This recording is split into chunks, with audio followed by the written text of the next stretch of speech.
Well, the year was 1888. In the Wild West, it was a-changing. Recognizing that fact, showman Gordon W. Lilly, known today as Pawnee Bill, started a Wild West show that traveled the country and the world until 1913. But the story does not end there. In 1988, the Pawnee Bill Ranch and Museum hosted the first reenactment of Pawnee Bill's original Wild West show, and they've done so every year since. Today, we head to Pawnee, Oklahoma to learn more about the man who began it all and the people who have kept his dream alive more than a century later.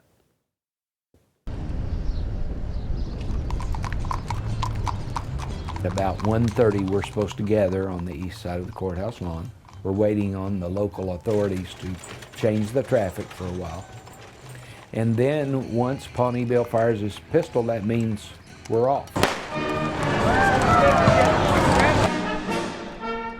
2 o'clock is the parade downtown, and it doesn't matter if there's one person there, if there's 100 people there, we're always going to do the parade.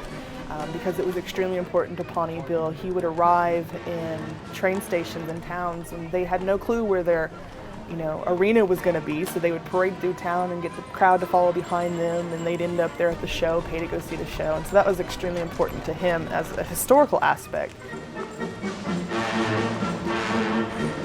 The cast lines up at the courthouse and we parade for 2 blocks, just like they would have done back in the 1800s, 1900s. Wild West shows were uniquely American. They were a uniquely American form of entertainment.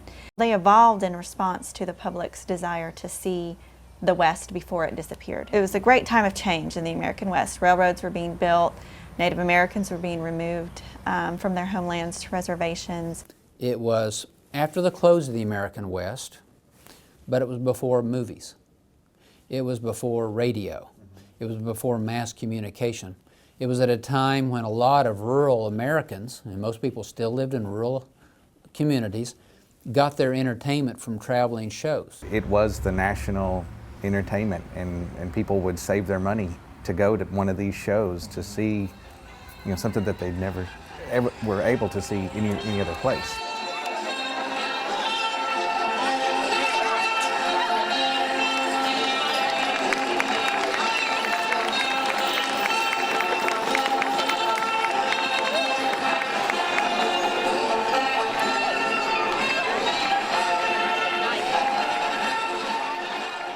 Any parade has a grand review, and it's just kind of showing off what they have. And during our grand entry, we have, Pawnee Bill with his cowboys, and May Lily with her girls, and then the wagons. And pretty much what you're seeing is everybody who is in the cast in the middle of that arena. This evening, we've gathered together the greatest congress of men and women, rough riders, trick ropers, and Indians from across the western frontiers. Ladies and gentlemen, boys and girls, cast members, are you ready for a real Wild West show?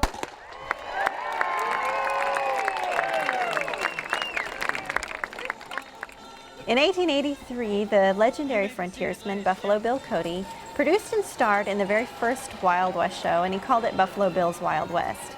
It was the biggest and most successful Wild West show at the time. He traveled extensively all over America and Europe, and he developed fans all over the world. If you do a Wild West show, you have to have Indians, and so he petitioned the Pawnee Agency for Pawnee Indians, and it just so happened that Gordon W. Lilly was working at the Pawnee Agency, and he joined the troupe of Pawnees and joined the Buffalo Bill Wild West show as their guide and interpreter. When did you first meet Buffalo Bill, Major Lilly? 1883. What was your association through the years? I took the Indians on there for him from the Pawnee tribe and was with him for 2 seasons.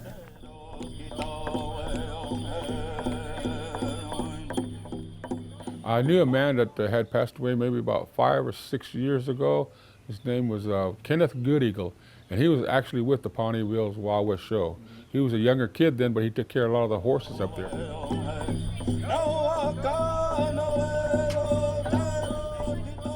Pawnee Bill tried to get something together here and had some of the Pawnees go, because we're kind of like curious people, and when we got a chance to go somewhere, travel, we were always on for doing that. And so the men, when they heard they were going to do that, they went up there and they performed dances, but they really hired them to ride horses and to rob the stagecoach and to attack the cavalry and stuff like that. And they were real good at it, falling off horses and stuff.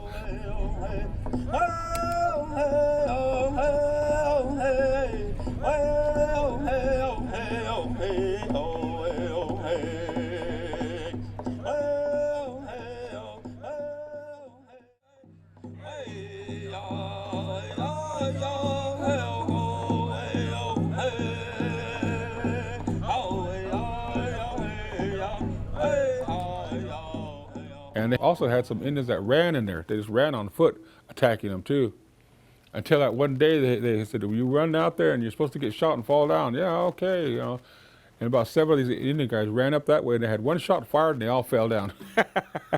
Now that didn't look right for that first show. So the next show he said, one at a time. Now who's going to fall first? So they had to take numbers.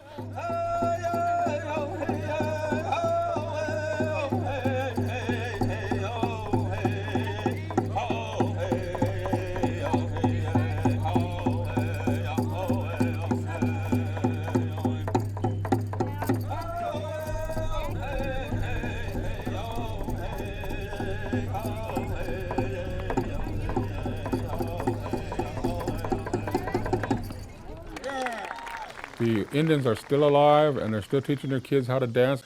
Just pass it on, just like our folks did, pass it on through. So that's what we're up to and that's what I want to do. And after about 5 years, Pawnee Bill thought to himself, you know, hey, I can do this, and not only do it, but do it better. And so he started his own Wild West show. He had that first-person perspective on history. He didn't study it in a book. He didn't read it in a dime novel. He was there, and he was willing to share that through others. In 1907, he brought in the Great Far East, and he brought in people from Asia and Africa and the Middle East and Eastern Europe and even native Australians into the show because, like I said, no one was doing it at the time. He wanted to always be on the cutting edge. Pawnee Bill was a self-made man. He was a brilliant marketer, and he knew what people wanted to see. People wanted to see Native Americans in their regalia. They wanted to see what their lives would have been like. They wanted to see a real cowboy because cowboys were at the time the American hero. Behold the pageantry of haste that now before you reveals itself in the ancient art of chariot racing. The power of the steeds and the flimsiness of the vessel make for a most exciting ride. So did Pawnee Bill actually have chariot racing in his show? He did have chariot racing. His chariots were actually pulled by buffalo, though. Pawnee Bill on the inside and Roger on the outside, folks. This is when you gotta get loud. We're gonna bring him down the backside. Roger's got him by about a half a chariot in the backside. Pawnee Bill pulls inside. Takes him down the front stretch. Pawnee Bill out front. Who's gonna be your winner? Coming down the back stretch. Roger's got him by quite a bit. Can he take the turn? Bring him to the finish line!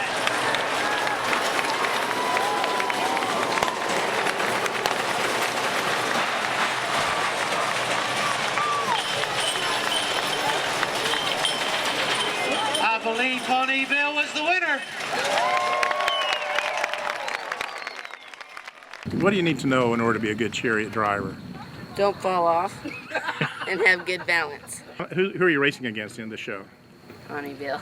Pawnee Bill himself. Yeah. You guys enjoy that chariot race? Would you like to see another one? Pawnee Bill, do you have a challenger? Let's see if we've got a challenger, somebody that wants to take on Pawnee Bill. There he is. All right, this ought to be good. So who's going to win that race? I'm going to try to win it. We're just going to give him one lap.